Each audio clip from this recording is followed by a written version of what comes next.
नमस्कार छात्रों, आज हम 10वीं कक्षा का प्रथम पाठ शुचि पर्यावरणम का दूसरा भाग पढ़ेंगे। पहले की वीडियो में आपने पहली 2 श्लोक पढ़े। आइए अब हम आगे बढ़ते हैं। तीसरा श्लोक कहता है, जैसे कि हमने जाना ये जो पाठ है ये हमारे प्रदूषित पर्यावरण के विषय में है। कवि इस प्रदूषण से बहुत दुखी है और एक ऐसी जगह पर जाना चाहता है जो कि प्रदूषण से दूर हो। तो आइए देखें वो आगे क्या कहता है। वायुमंडलम भृशम दूषितम न ही निर्मलम जलम कुत्सित वस्तु मिश्रितम भक्ष्यम समलम धरातलम करणीयम बहिर अंतर जगति तु बहुशुद्धिकरणम शुचि पर्यावरणम। आइए इसका अन्वय समझ लें। तो क्या कहता है कवि, वायुमंडलम भृशम दूषितम, ये जो हमारा वायुमंडल है यानी हमारा एटमॉस्फेयर जो है, भृशम दूषितम बहुत अधिक दूषित हो गया है, गंदा हो गया है। जलम ना ही निर्मलम अस्ति, और जल भी स्वच्छ नहीं है, मतलब गंदा है जल भी। आजकल देखिए हर जगह जल भी कितना गंदा आ रहा है। भक्ष्यम कुत्सित वस्तु मिश्रितम अस्ति, भक्ष्यम यानी कि जो खाने की चीजें हैं वो सब कुत्सित वस्तु मिश्रितम, उसमें भी कोई ना कोई मिलावट है। धरातलम समलम अस्ति, ये जो पृथ्वी है, धरती है, वो भी गंदगी से युक्त है। बहि अंतः जगति तु बहुशुद्धिकरणम करणीयम, हमें ना केवल बाहर के संसार की बल्कि अपने आंतरिक संसार की भी बहुत अधिक शुद्धि करनी चाहिए, करनी होगी। अब इसको डिटेल में समझते हैं। पहले तो एक जनरल चीज बताइए जो कि हम ऑब्जर्व कर ही रहे हैं, वायुमंडल बहुत अधिक दूषित हो गया है। तो atmosphere has become very dirty, pollution तो है ही, प्रदूषण है सब जगह। क्योंकि हमने जैसे पिछली वीडियोस में पढ़ा पहले तो 2 पैराग्राफ्स में कि क्या कारण है उसका, बहुत अधिक ट्रैफिक जैम, गाड़ियों से निकलता हुआ धुआं, और वही नहीं मतलब फैक्ट्रीज वगैरह से भी जो धुआं निकलता है उन सब के कारण हमारा एटमॉस्फेयर, वायुमंडल बहुत अधिक दूषित हो गया है। और हमें पीने को साफ जल भी नहीं मिलता। भाई यही तो कारण है क्यों आजकल हर घर में आरओ सिस्टम का प्रयोग होता है। एक जमाना था पहले लोग नदी का पानी वैसे ही पी लेते थे, और हम भी मतलब जब बच्चे थे तो ऐसा कुछ भी नहीं था, मतलब पानी कैसा भी हो हम लेकर पी लेते थे। और आजकल क्या हो गया है, आजकल तो हम सीधा नल का पानी पी ही नहीं सकते। आप देखिए कोई भी नदियों, बड़ी नदी गंगा नदी, यमुना नदी, हरिद्वार, ऋषिकेश में कितनी गंदी मैली पड़ी है। वो तो अभी लॉकडाउन की वजह से फिर से साफ हो चुकी है। लोग उसमें मरे हुए लोगों की अस्थियां, फूल वूल, जो उनकी पूजा का सामान है सब कुछ चढ़ाते हैं, मतलब उसी में सब अपना कार्य कर जाते हैं। नदी कुछ नहीं कह सकती, बहुत गंदी हो जाती है नदी। तो इसीलिए सरकार ने भी ऐसे बहुत वो चलाए हैं, नमामि गंगे, ये सब प्रोजेक्ट्स। तो ये सब क्यों है, क्योंकि जल बहुत गंदा हो गया है और खाने की वस्तुओं में भी मिलावट है, जिसको बोलते हैं अडल्ट्रेशन ऑफ फूड। कोई भी चीजों कोई मिक्स्ड होगी, मतलब इवन जैसे दिवाली के टाइम में मिठाइयाँ बिकती हैं तो स्पेशली न्यूज़पेपर में एड्स आते हैं कि ध्यान से खरीदिए, इनके अंदर कोई मिलावट हो सकती है। दूध में मिलावट होती है, हर चीज में मिलावट होती है। वो कहते हैं दूध में भी पता नहीं कौन सा पदार्थ डालते हैं, साबुन जैसा, जिससे झाग आता है सफेद, मतलब ये हालत हो गई है। और पृथ्वी गंदगी से युक्त है, वो तो है ही। हर जगह हम देखें, कहीं भी जाएं, सड़कों पर पॉलिथीन बैग, कुछ न कुछ चिप्स के रैपर, ये सब हर जगह पड़े रहते हैं। भाई इसीलिए तो फिर राष्ट्रीय स्वच्छता मिशन शुरू करना पड़ा। स्वच्छ भारत मिशन क्यों शुरू करना पड़ा? लोग हर जगह पे गंदगी फैलाते हैं, ओपन डेफिकेशन, तो ये सब है बहुत ज्यादा। ये हमें साफ रखना पड़ेगा अपने पृथ्वी को। अभी इसी वजह से ऐसा लगता है जैसे लॉकडाउन हुआ है तो सारी चीजें अब फिर से साफ सुथरी हो रही हैं, क्योंकि लोग गंदगी नहीं फैला पा रहे। और हमें सिर्फ ऐसा नहीं है कि बाहर के ही संसार को साफ रखना है, ये शुरुआत हमें अपने अंदर से करनी होगी। हमारे अंदर भी अगर गंदगी कैसी, नेगेटिव थॉट्स, दूसरों के लिए गलत सोचना, गलत सोच विचार के कारण हमारा मन अगर गंदा है तभी तो बाहर भी हम गंदगी फैलाते हैं। जिसका मन साफ होगा वो क्यों गंदगी फैलाएगा? तो इसीलिए हर जगह अंदर की सफाई भी बहुत आवश्यक है। जब अंदर से हम साफ सुथरे होंगे, अच्छी सोच होगी, तो बाहर की सफाई भी अपने आप आने लगेगी। तो ये जो सेंटेंस है ये भावार्थ के लिए आ सकता है कि बाहर एवं आंतरिक संसार की बहुत अधिक सफाई करने की आवश्यकता है। करणीयम बहिर अंतर जगति तो बहु शुद्धिकरणम। ठीक है, अब आइए इसका कुछ व्याकरण देख लेते हैं हम। अब इसमें है दो शब्द निर्मलम, समलम। ये समास में कैसे बनेगा? निर्मलम का अर्थ है जहां पे गंदगी ना हो, मलस्य अभावः। तो ये हो गया अव्ययी भाव समास। ये समास अव्ययी भाव में जब भी किसी चीज का हम अभाव दिखाते हैं तो वहां पर वर्ड होता है यूज निर्मल, निर उपसर्ग का प्रयोग होता है। और समलम इसी का ऑपोजिट है, विलोम शब्द है ये। इसका क्या अर्थ हुआ? मलेन सहितम। तो ये जहां भी स का प्रयोग होगा वहां पर सहितम या सह आएगा, तृतीय विभक्ति का प्रयोग होगा। ये अव्ययी भाव समास है। ठीक है, अब संधि देखें। बहिरंतर जगति, वही रुत्व संधि जो विसर्ग का र बन जाता है, बहि ही प्लस अंतः प्लस जगति, ये विसर्ग का र बन गया। यहाँ पर ये बन गया र बही वाले विसर्ग का, और अंतः का ये बन गया र और ऊपर मात्रा लग गई।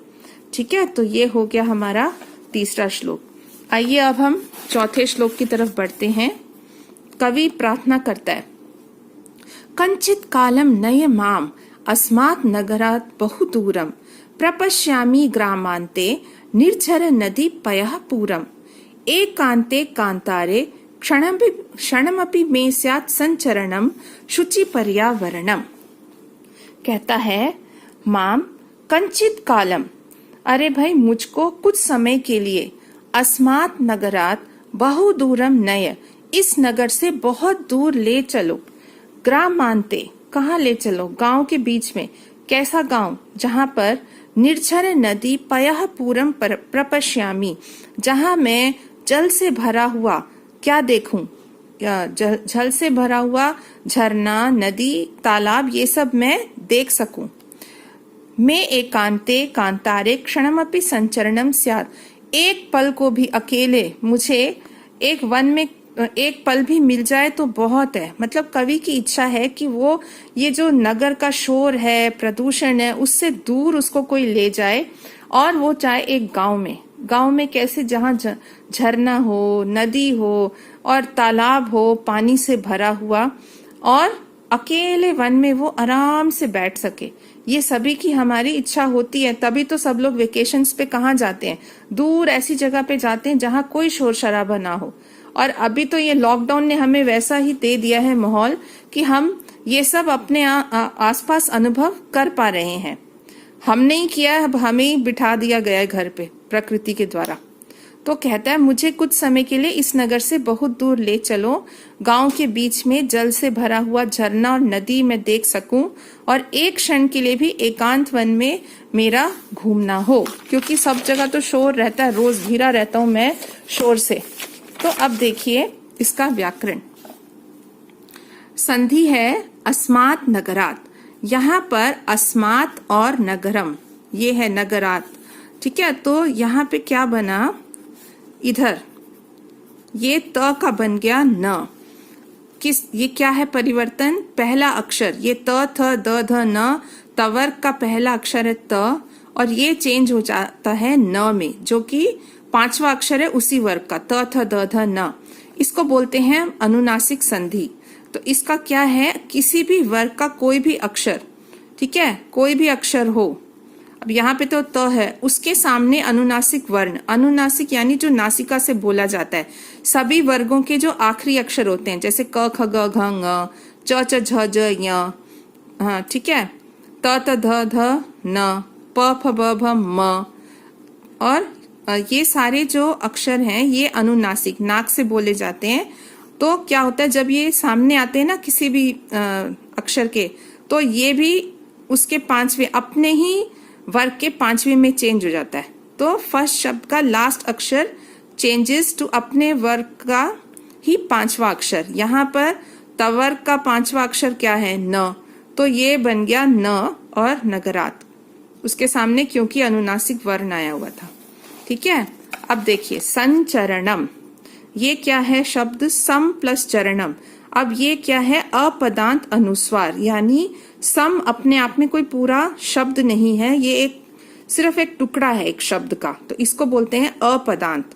पदांत मतलब शब्द का अंत, अपदांत जो कोई शब्द नहीं है लेकिन एक शब्द एक टुकड़े के अंत में आ रहा है ये। तो ऐसा होने से क्या होता है, ये जो है अनुस्वार, ये इसके सामने जो भी अक्षर आया, जैसे यहाँ च आया ना, तो च में अंत अक्षर कौन सा होता है, य। सो ये जो अनुस्वार है उसी 5वें में चेंज हो जाएगा, सामने जो अक्षर आया है। ठीक है, अनुस्वार जो है उसके सामने आने वाले अक्षर के 5वें में चेंज हो जाएगा। अब यहाँ पर च है इसीलिए ये य में बदल गया और बन गया संचरणम। और ये देखिए समास एक ही है, ग्रामांते, ग्रामस्य अंते, गांव के बीच में, ये षष्ठी तत्पुरुष हो गया। ठीक है, अब आइए देखें हम 5वां श्लोक क्या कहता है। 5वें श्लोक में हरित तरुणाम ललित लतानाम माला रमणीया कुसुमावली समीर चालिता स्यान में वर्णीया नवमालिका रसालम मिलिता रुचिरम समगमनम शुचि पर्यावरणम। तो क्या कहता है कवि, हरित तरुणाम ललित लतानाम माला रमणीया अस्ति। हरित तरु यानी हरे पेड़, हरे पेड़ों की, ललित लतानाम और सुंदर लताओं की, माला रमणीया अस्ति उनकी जो माला लगी हुई है वह बहुत सुंदर है। अब ये चित्र को देखें आपको समझ आएगा। देखिए यहाँ पे हरे पेड़ हैं और ये लताएं हैं, क्रीपर्स, बेल, तो इनकी लाइन लगी हुई है, पंक्तियां लगी हुई हैं। ये माला इनकी बहुत सुंदर है। और समीर चालिता कुसुमावली ही, समीर यानी कि हवा, हवा से चलने वाली, हवा से चलाई हुई, कुसुम आवली ही, फूलों की पंक्ति। ये देखिए फूलों की पंक्तियां लगी हुई है यहाँ पर। आवली का अर्थ होता है पंक्ति, जैसे हम बोलते हैं दीपावली, दीपों की आवली, दियों की पंक्ति दिवाली में होती है ना। अब यहाँ कुसुमावली यानी कुसुम, फूलों की पंक्तियां लगी हुई हैं। मैं वर्णीया, मुझे चाहिए, मुझे ऐसी जगह चाहिए जहां हरे पेड़ हों, सुंदर लताएं हों, बहुत सारे पुष्प हों, मुझे ऐसी चीज, ऐसी जगह चाहिए। नवमालिका रसालम मिलिता, और जो आम है, आम की जो नई नई पंक्तियां लगी हैं, संगमनम रुचिरम भवति, उनसे मेरा मिलना बहुत सुंदर होता है, उनसे मैं मिलना चाहता हूँ। बस ऐसी जगह ले चलो जहां नए नए सुंदर आम लगे हों। तो हरे वृक्षों एवं सुंदर लताओं की मालाएं सुंदर लगती हैं, ऐसी जगह इमेजिन कर रहा है वो, और होती भी ऐसी जगह सुंदर। हवा से हिलाई गई फूलों की पंक्तियां मुझे प्राप्त होनी चाहिए और आम की नई पंक्तियां भी मुझे प्राप्त हों, ये उसकी कवि की इच्छा है। आइए इसका व्याकरण देख लेते हैं। प्रत्यय, इसमें रमणीय शब्द में टाप प्रत्यय है। ये स्त्रीलिंग शब्द बनाने के लिए प्रयुक्त होता है जिसमें सिर्फ आ शेष रहता है। रमणीय प्लस टाप बन गया रमणीया, वरणीय प्लस टाप वरणीया, चालित प्लस टाप चालिता, मिलित प्लस टाप मिलिता। इस टाप में से ट और प कट जाते हैं, सिर्फ आ रह जाता है जिसकी मात्रा यहाँ पर लग जाती है और शब्द स्त्रीलिंग बन जाता है। समास देखिए, कुसुमा नाम आवली ही, यानी फूलों की पंक्ति, कुसुमावली ही षष्ठी तत्पुरुष है। समीरेण चालिता, समीर चालिता तत्पुरुष है, बीच की विभक्ति हट गई, तृतीया विभक्ति थी हट गई, बन गया समीर चालिता, तृतीया तत्पुरुष। संधि स्यान में, स्यात प्लस में, अभी जो अनुनासिक संधि का नियम बताया था आपको वही यहाँ पर प्रयुक्त हुआ है कि ये जो त है इसके सामने अनुनासिक वर्ण आया है, तो इसी का, इसी वर्ग का त थ द ध न, ये बन गया न। यहाँ पे पहला अक्षर है ये 5वें में परिवर्तित हो गया, ये बन गया न, स्यान में। समगमनम, अभी जैसे हमने किया था अनुस्वार वाला, समगमनम ऐसे बनाइए। जो अभी हमने किया था उसी के जैसा ये दूसरा है, उसी का उल्टा समझ लीजिए। ये समगमनम जो है ना, म जब आता है तो वो अनुस्वार में परिवर्तित हो जाता है। ठीक है, मो अनुस्वारः। जो अभी हमने किया था उसमें क्या था, उल्टा था। यहाँ पर सम चरणम, इसको हमने परिवर्तित किया और वो बन गया पांचवा अक्षर, और ये उसका उल्टा है। ये म दिया हुआ है, यहाँ पर ये अनुस्वार दिया है और ये बन जाता है म। तो इस तरह ये संधि है। कोई ऐसी कंफ्यूजन वाली बात नहीं है, आपको देखते ही वैसे भी समझ आ जाएगा कि आप ये प्रयोग आप अक्सर देखते हैं। जैसे आप छोटी कक्षाओं में सिंपल प्रयोग देखते थे, आप त्वम पठसी, ऐसा आप पढ़ते थे, और कई बार पुस्तकों में आप ये प्रयोग भी देखते थे, त्वम पठसी। बस वही खेल है, कुछ नहीं है मुश्किल इसमें, बस वैसे समझ लीजिए आप। तो आशा है आपको ये वीडियो समझ आएगी। इसको जरूर लाइक, शेयर और सब्सक्राइब कीजिए। आपको साथ में डिस्क्रिप्शन लिंक में इसके नोट्स मिल जाएंगे। अगली वीडियो में मिलते हैं अंतिम श्लोकों के साथ।